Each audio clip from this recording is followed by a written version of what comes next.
The sky hung heavy over the desert in a leaden gray. As American forces laid siege to an abandoned factory, Lieutenant Rick Harper's eyes searched for only one being, or more accurately, one presence: Echo. The German Shepherd had survived 3 missions with him and saved hundreds of lives. He was both a comrade in arms and one of the last living connections Rick had left. But today, Echo was nowhere to be seen. The explosions had ceased, the dust had settled, the radio was silent. As Rick lifted debris with his bare hands, he felt something shatter inside his chest. Echo's tracker had last pinged from the factory's north wing, but that section was now nothing more than rubble. All that remained were scorched, blackened concrete blocks and a metal tag torn from a collar. Echo was presumed dead. The report listed him as missing. Rick's file, on the other hand, was marked with a note: high likelihood of post-traumatic stress disorder. When Rick returned home, he was no longer a soldier, just a weary man chasing the ghosts of his past. Years later, Rick now ran a small veterinary clinic in a quiet town. In his sleep, he still wrestled with sandstorms, and at night he could almost hear Echo's voice. Every morning while making his coffee, he would glance toward the corner of the room, as if expecting the sound of a dog's footsteps. But Echo wasn't there. He never had been. Until that day. 6:46 p.m. The clinic was about to close. It was pouring rain outside. Just as Rick was about to lock the door, he saw the silhouette. A wet, exhausted, and strangely familiar dog stood at the entrance. When he looked up, he froze. Those eyes, that look. It couldn't be possible. It was Echo. But something was wrong. On Echo's paw, there was a small engraved metal tag with a set of military coordinates. And the fur on the side of his neck had been shaved, as if someone had implanted something there. In his eyes, there was both familiarity and strangeness. Rick brought him inside, but his heart was pounding for a very different reason. Echo hadn't just come back. He had brought a secret with him. Rick got out of bed with the first light of morning, though he had barely slept. Echo was asleep in the back room of the clinic. Rick still had trouble believing he was actually here. The exhaustion buried in his fur, his chest lightly trembling with each breath. It almost seemed like a dream. He was back. But how? Rick picked up the small tag hanging from Echo's collar once again. A few letters and numbers engraved on stainless steel caught his eye. N 33 degrees, 20 minutes, 44.0 seconds. East 44 degrees, 23 minutes, 12.0 seconds. He immediately turned to the map. These coordinates pointed to an abandoned old American base near Idlib. Rick knew the place. 4 years ago, shortly after the explosion in Idlib, this base had been suddenly evacuated. There had been no official statement, just a mention of a strategic withdrawal. But why were these coordinates on a dog's collar? There was a noticeable shaved area on Echo's left shoulder. The slightly raised skin indicated a recent procedure. Rick pulled out his old equipment and used an ultrasound device to examine it. On the screen, a small metallic object appeared. This was not a standard ID chip. He carefully removed it and connected it to a special reader. On the screen, not only the coordinates appeared, but also an encrypted file name, ECHOSYN001. Below it, there was a link secured with military protocols. Rick didn't hesitate to contact one of his old team members, Mason. He only sent him a screenshot without any explanation. Shortly after, the message that came back sent a chill through Rick. This is a synchronization protocol, but it was only used in experimental task dogs. Officially, this project was canceled. That afternoon, the clinic doorbell rang. When Rick opened the door, he found a middle-aged man in a black coat standing before him. The man's face wasn't familiar, but his gaze was serious. "Are you Rick Harper?" he asked. Rick cautiously nodded. "My name is Alan Monroe. I work for the Department of Defense. We need to talk about Echo." Rick instinctively took a step back. "Echo is my dog," he said. Monroe shook his head. "Not officially. Echo was part of the D-12 protocol. He was a part of an experimental military program, and we need to retrieve him." As Rick tried to close the door, Monroe's voice echoed once more. "We know you removed the chip. There's a reason Echo came here, but it might not be safe for you to find out why." Rick's mind was in turmoil. Echo was not just a battle companion, he was like family. But now it felt like he was being demanded back, like a file to be returned. That night, Echo's behavior became even more peculiar. In his dreams, he would growl, suddenly leaping toward a specific corner of the clinic. Every time, the same spot, right in front of the basement door. Rick, suspicious, went down there and found a small security camera hidden behind an old cabinet. It didn't appear to be active, but it was unclear why it had been placed there. The next morning, Rick received a second message from Mason. It was just a short sentence. Echo didn't come back alone, Rick. Be careful. That short sentence echoed in his mind like an alarm. Echo's quiet nights had suddenly turned into nervous, watchful behavior. He no longer barked at night, but would stare at the walls for long periods as if listening to something or someone. Rick tried to soothe him, but what he saw in Echo's eyes was unsettling. Behind the gaze of the loyal dog, he knew something was hidden, perhaps fear, or maybe an order. The next day, Rick found another microchip hidden among Echo's fur. This chip was a type of signal receiver, and it was still active. This meant that Echo might be under surveillance. When Rick connected the chip to a special device, he was stunned. The chip received a signal at exactly 3:17 every night. At the same time, Echo would wake up and head toward the basement door. This repeating behavior couldn't be a coincidence. Rick started setting an alarm to wait. At 3:17, Echo jumped up again, silently heading down to the basement without barking. Rick followed him. This time, Echo began rummaging behind the closet. Rick noticed a thin gap behind it. When he pushed it, a hidden compartment in the wall opened. Inside was a small box, a metal lockbox. Written on the box was Sin Phase 2. When Rick opened the box, he found several sealed documents, an old military USB, and a note. If you're reading this, Echo has successfully completed the protocol, but if he didn't return alone, he may have brought them with him. Keep your eyes open. Not all of them are with you. Rick's heart sank. What did "not all of them are with you" mean? Who had Echo brought with him? Or who had brought him? That same night, the security cameras outside the clinic detected movement. The footage showed two men in black clothing circling the building, moving in a coordinated manner without speaking. As Rick watched the footage, he noticed one of them was holding a device that looked like Echo's. This device was active, and above Echo, ears perked, had started barking nervously toward the door. Rick understood. Echo had returned, yes, but it hadn't been by his own will. He was a tool. Perhaps the information he carried within him served another purpose. The metallic chip extracted from Echo's shoulder, seemingly just a data carrier. But what if it was emitting a signal, calling others? Rick now knew that this was no longer just about Echo's survival. It was part of something much bigger. Experimental programs, seemingly canceled protocols, and men moving in the shadows. This was going much deeper than he had imagined. And Rick, no matter what happened, would not lose Echo again. The moment he made this decision, he was startled by the sound of breaking glass from outside. Echo immediately reacted. His ears perked up, showing his teeth. Rick drew his weapon, the old service pistol he hadn't touched in years. Silently, he turned off the clinic's lights and moved through the shadows. Echo walked beside him, almost like a ghost.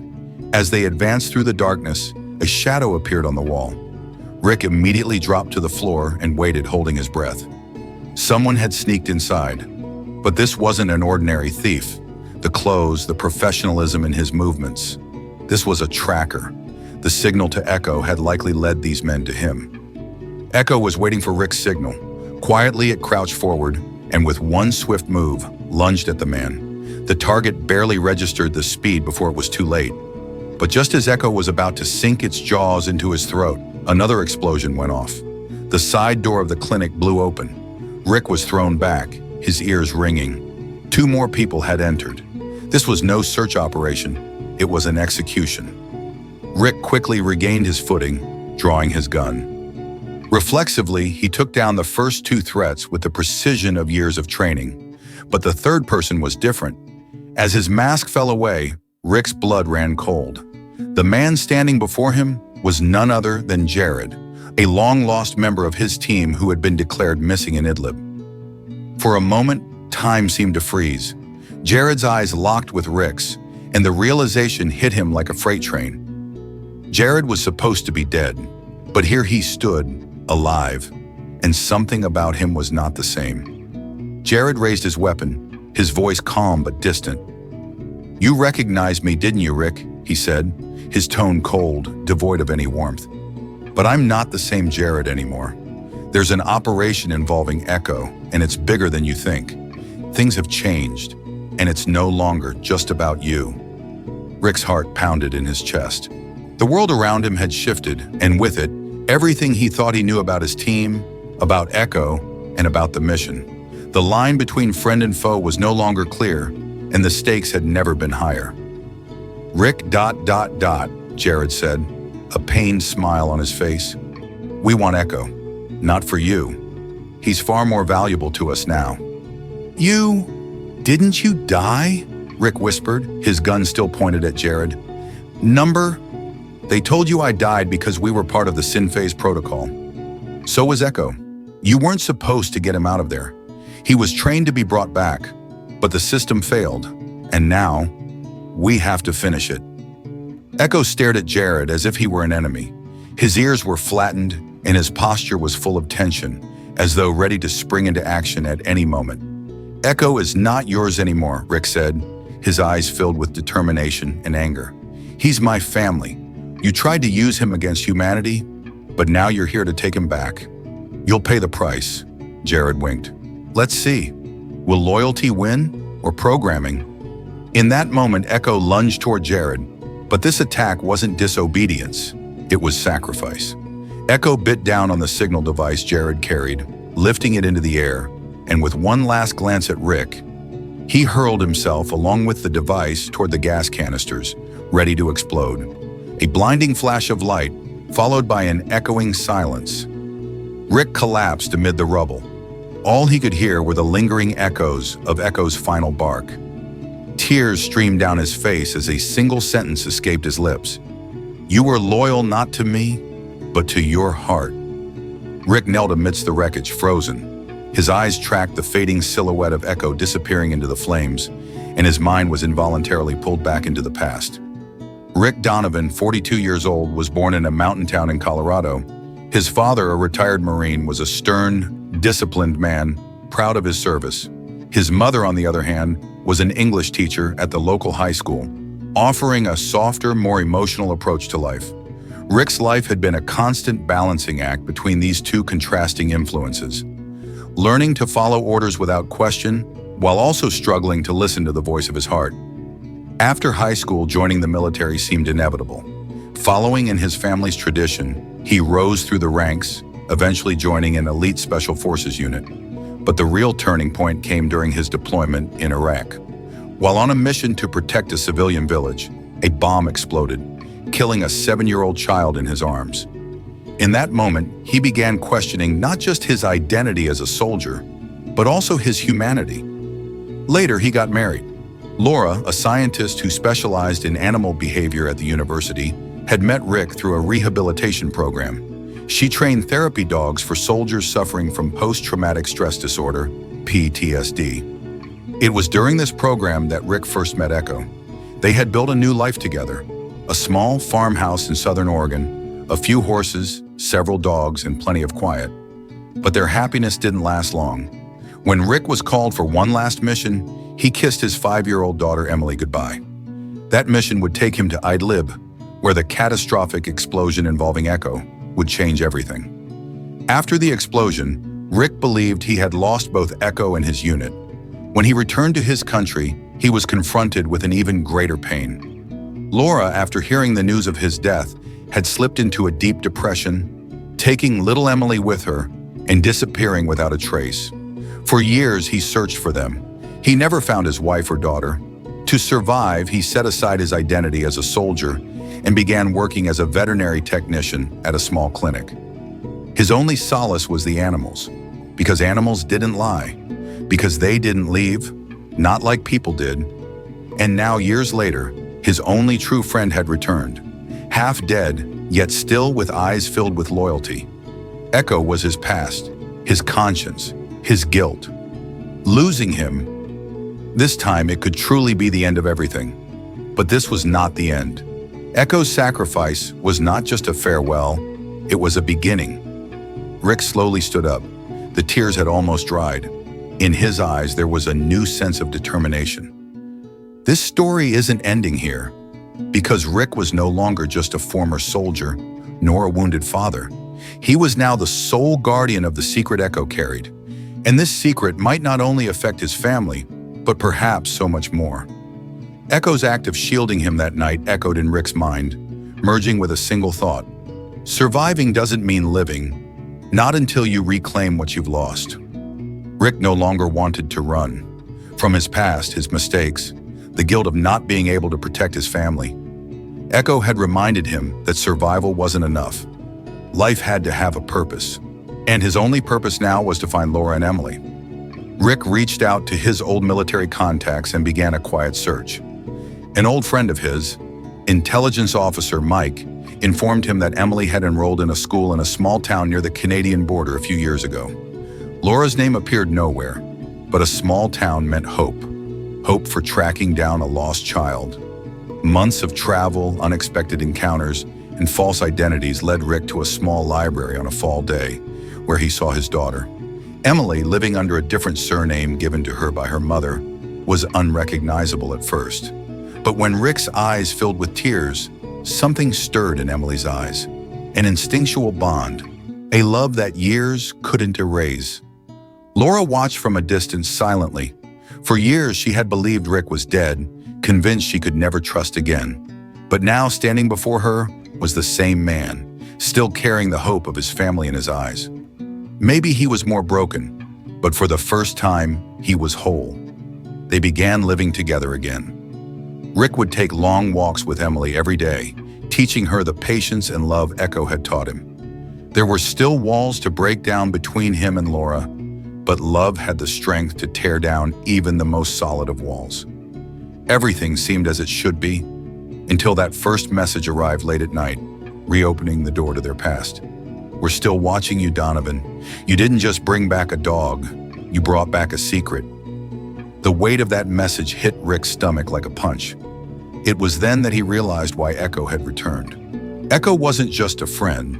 During the years of his captivity, he had been part of a secret military experiment. He still carried a hidden neurotracker in his body, active and now transmitting signals directly to Rick's location. Echo's sacrifice had saved a life, but that life wasn't just Rick's. It was now in danger, and it might endanger Laura, Emily, and even the entire town. They were all potential targets. Rick had only one choice left. Before he lost his family again, he had to silence the past. Forever.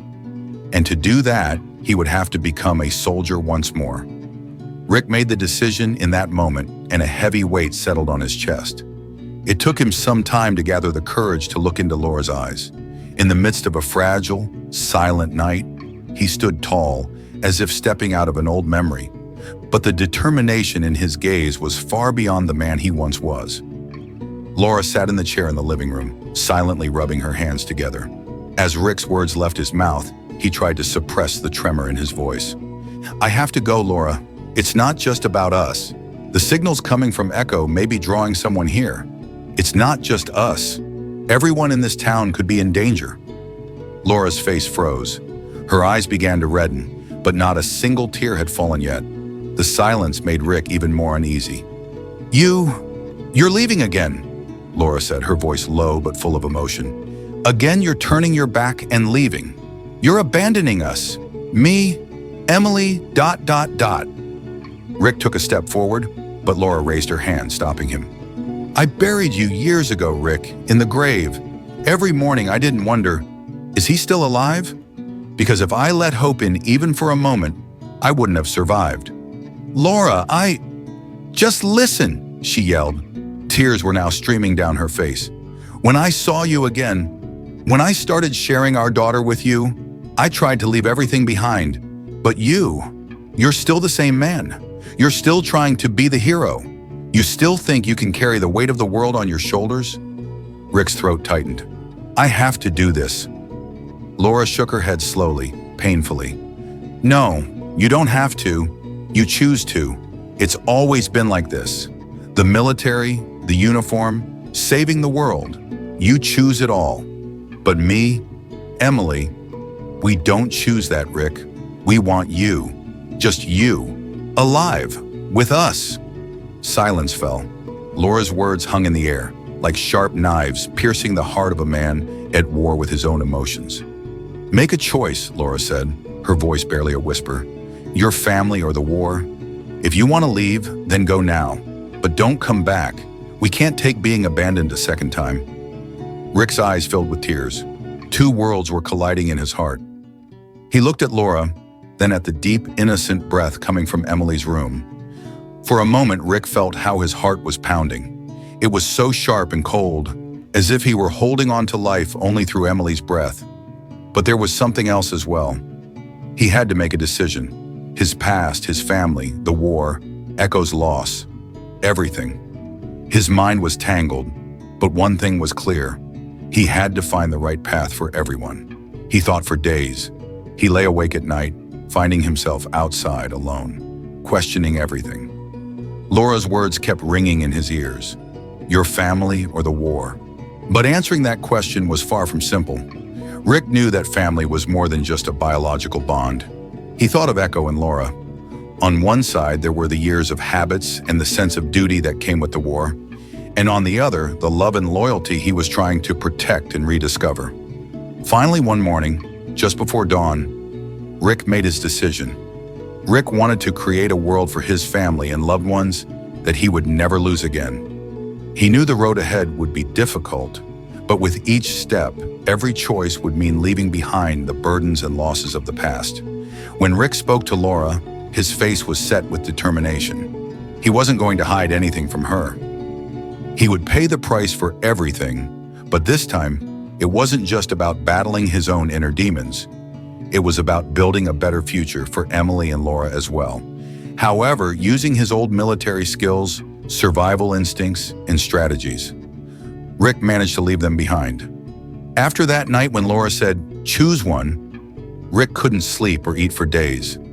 Every morning he would go to his daughter's room to make sure she was still sleeping, then quietly leave the house and walk for hours.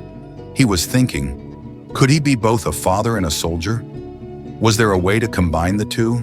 Echo's sacrifice, Laura's pain, and the pure trust in Emily's eyes.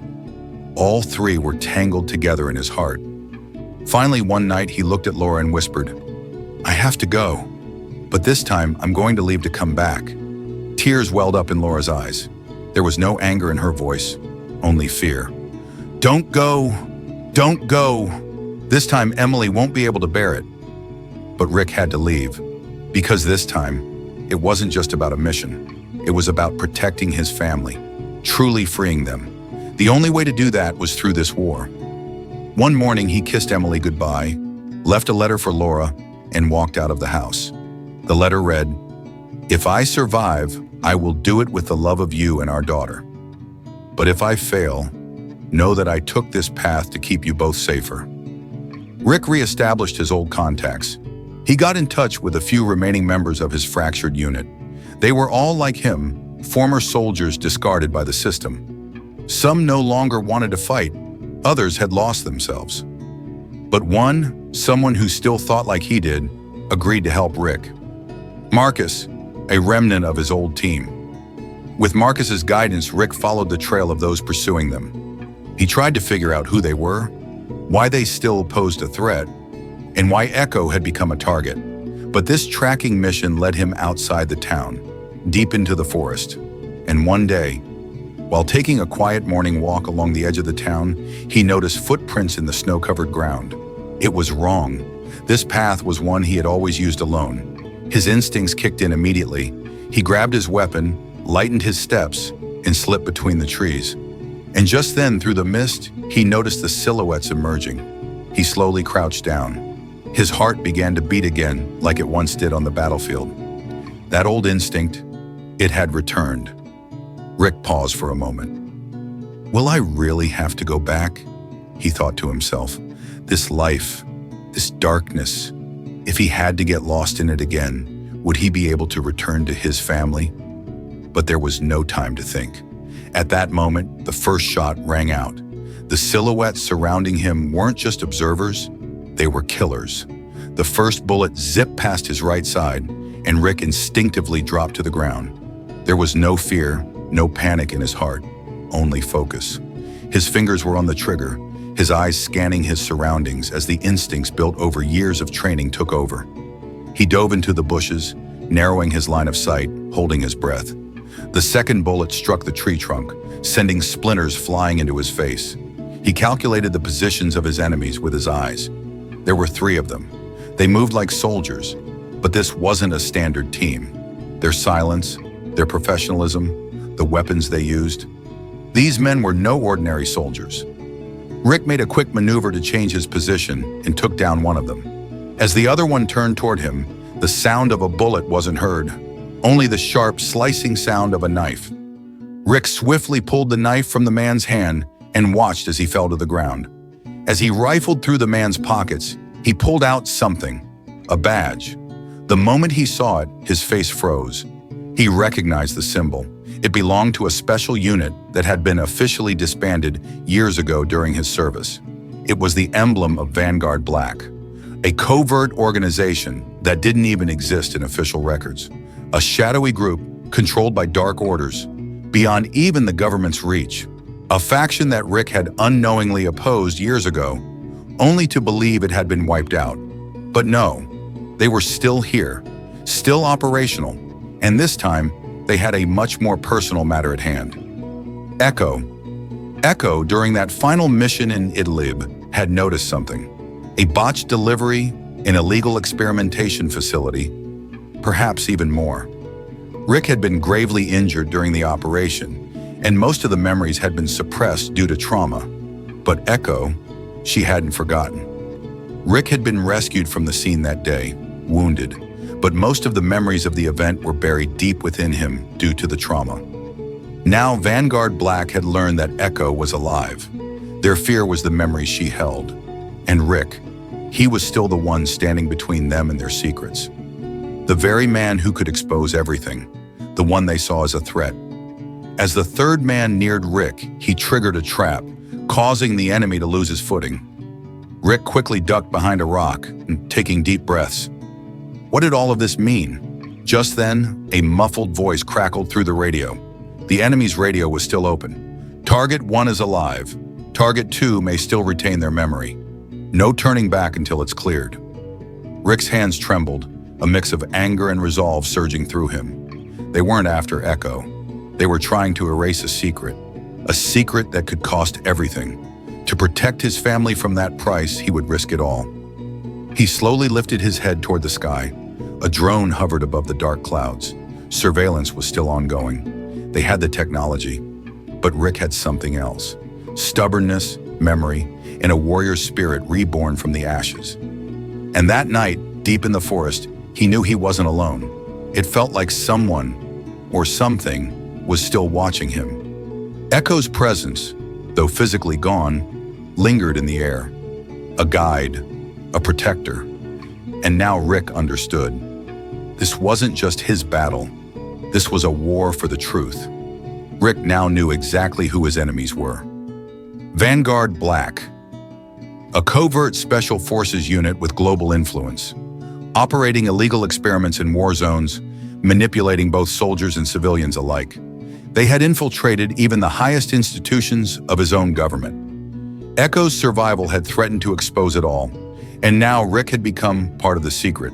But this time, he wouldn't run. To protect his family and keep them far from this hell, he made a plan. Despite heated arguments with Laura, he quietly relocated her and Emily to a safe house, one so hidden, even he hesitated to write it down. Then he began erasing his identity, bit by bit. He reached out to Miles, a former intelligence officer and one of the last people Rick truly trusted. With his help, they built new identities, new lives. Everything was in place, but he wasn't going to run. Rick knew they would never stop. They'd follow him, haunt every shadow of his life. That's why he made a choice to start the war himself. This wasn't a one-man fight. Echo's memory lived within him, guiding every step, every decision. As night fell, Rick finally had what he needed, the enemy's coordinates. Near the site of the explosion in Idlib, where everything had started years ago, an abandoned communications outpost. It was no longer just ruins. It was now Vanguard Black's underground headquarters for their European operations. Rick moved in quietly, his old training still coursed through his veins. Using the access routes he'd learned from intelligence briefings, he infiltrated the facility. Inside, he knew they were expecting him, but there was something they hadn't anticipated. Echo's training commands. Rick activated the audio recordings of the verbal cues he had once taught Echo. Those sounds disrupted the trained attack dogs and the robotic defense systems inside the base. Chaos erupted. Rick paused for a moment, his hands still on the drive, heart racing. He had backed up everything. The experiments Vanguard Black had conducted, the names of the military figures involved, and everything that could bring their operations to light. Just as he was about to make his escape, a familiar face appeared. General Corvin, Rick's former commander. Turns out he had been at the heart of it all. "Do you still think you can fight this alone, Rick?" Corvin said, his voice cold and unwavering. Rick replied, his voice steady despite the weight of the moment. "No. I fought alongside Echo, and even alone, she was bigger than you." Despite the odds, Rick managed to escape. The data was leaked, raids were carried out on Vanguard Black's central hub. The world was finally exposed to a dark truth that had been hidden for years. Meanwhile, Laura and Emily, with their new identities, quietly continued their lives in a small coastal town. One morning, they found a small envelope in their mailbox. Inside was a compass and a single sentence written on a piece of paper. "Faithfulness continues not only in life, but after death as well." Rick knew as he squeezed the trigger for the final time that his body had surpassed its limits. In his eyes, he carried Echo's last look, that loyal, silent farewell, and then the explosion. But Rick survived. Found by local resistance forces, he had undergone weeks of treatment. Broken bones, burns, a weary soul. But there was still a heart beating. He was no longer just a man. He had died for his family, but he had been reborn for them.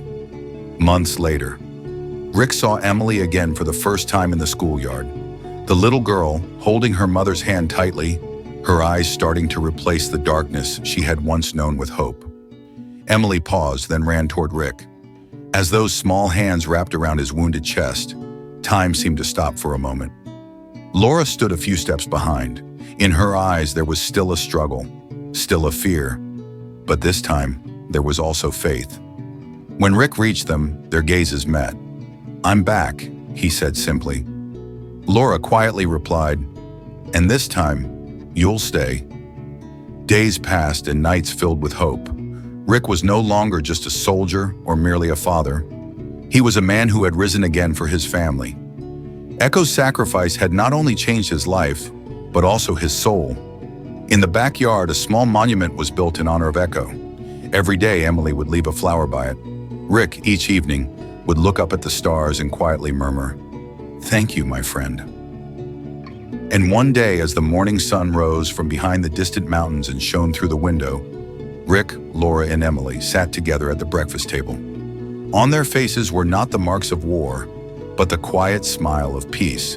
Because some wars are not meant to be won, they are meant to be lived through, and some heroes never truly leave. Thanks for watching.